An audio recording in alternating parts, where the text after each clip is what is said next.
2025 वर्षातील शेवटचा महिना डिसेंबर हा सुरू आहे आणि 2026 हे वर्षही लवकरच सुरू होणार आहे. आणि या वर्षाचा पहिला सण म्हणजे मकर संक्रांत. दरवर्षी मकर संक्रांतीची एक निश्चित तारीख असली तरी वर्षाच्या सुरुवातीला हा सण कधी साजरा करायचा याबद्दल अनेकदा गोंधळ निर्माण होतो.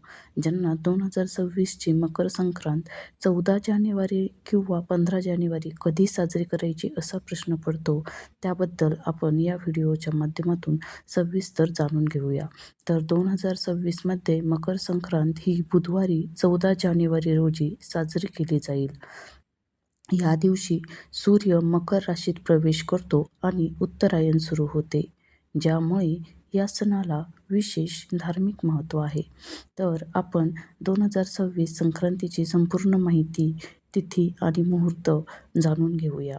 तर मकर संक्रांत ही बुधवारी 14 जानेवारी 2026 रोजी साजरी केली जाईल. तर पूजेचा शुभ मुहूर्त हा दुपारी 2:49 ते संध्याकाळी 5:45 पर्यंत राहील. तर आपण सर्वांनी या वेळेमध्येच पूजाविधी करून घ्यावा. तर आपण आता धार्मिक महत्त्व पाहणार आहोत संक्रांतीचे. तर या दिवसापासून सूर्याचे उत्तरायण सुरू होते.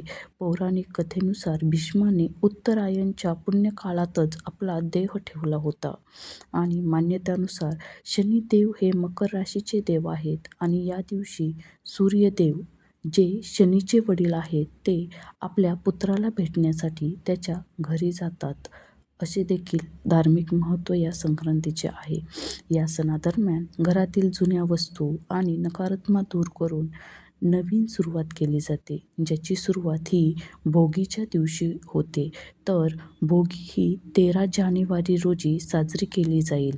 संक्रांतीच्या आदल्या दिवशीला भोगी साजरी केली जाते. या दिवशी थंडी जास्त असल्याने उबदारपणासाठी शेकोटीभोवती एकत्र येतात. तसेच या दिवशी बाजरीची भाकरी तीळ लावून बनवली जाते आणि सर्व भाज्यांची मिक्स भाजी बनवण्याची परंपरा आहे.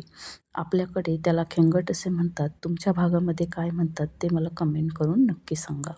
आणि 14 जानेवारी रोजी म्हणजे मुख्य संक्रांत सणाच्या दिवशी विवाहित महिला सुगड म्हणजे मातीची छोटी बोळकी पुजतात. या दिवशी काळ्या रंगाचे वस्त्र परिधान करणे शुभ मानले जाते. आपण इतर सणाला काळ्या रंगाचे वस्त्र परिधान करत नाही, परंतु संक्रांतीला ते शुभ मानले जाते, कारण काळा रंग हा उष्णता शोषून घेतो आणि थंडीपासून संरक्षण करतो. तर यंदा मकर संक्रांत ही पिवळ्या रंगावरती आहे, त्यामुळे आपण पिवळ्या रंगाचे कपडे परिधान करणे टाळावे. आणि आपण मकर संक्रांती दिवशी तिळगुळ घ्या, गोड गोड बोला म्हणत तिळाचे लाडू आणि वड्या या एकमेकांना वाटल्या जातात. तर 15 जानेवारी रोजी आपण किंक्रांत साजरी करणार आहोत.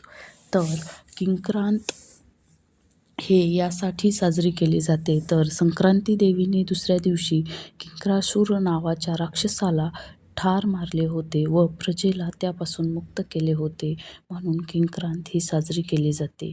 तसेच हा सण प्रामुख्याने शेतकऱ्यांशी संबंधित आहे. या दिवशी गायी व इतर जनावरांना सजवून त्यांची पूजा देखील केली जाते. संक्रांतीच्या काळामध्ये हळदी कुंकू कार्यक्रमाचे आयोजन केले जाते, ज्यात महिला एकमेकींना वाण, सुगंधी वस्तू, घरगुती वापराच्या वस्तू, काळ्या वस्तू एकमेकींना देतात. या दिवशी तीळ, गूळ, कापड आणि अन्नधान्य दान करणे अत्यंत पुण्यकारक मानले जाते. तर संक्रांतीच्या दिवशी नववधूला ओसामध्ये साडी, तिळगुळाचे साहित्य, हलव्याचे दागिने दिले जाते.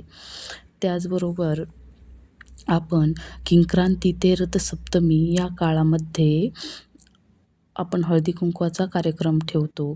त्याचबरोबर आपण लहान मुलांना बोरनान देखील घालतो.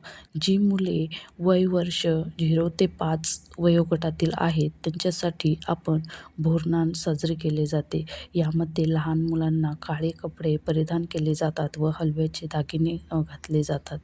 आणि बिस्किटे, बोरे अशा चॉकलेट्स अशा विविध वस्तूंनी लाह्या त्यांना अंघोळ घातली जाते.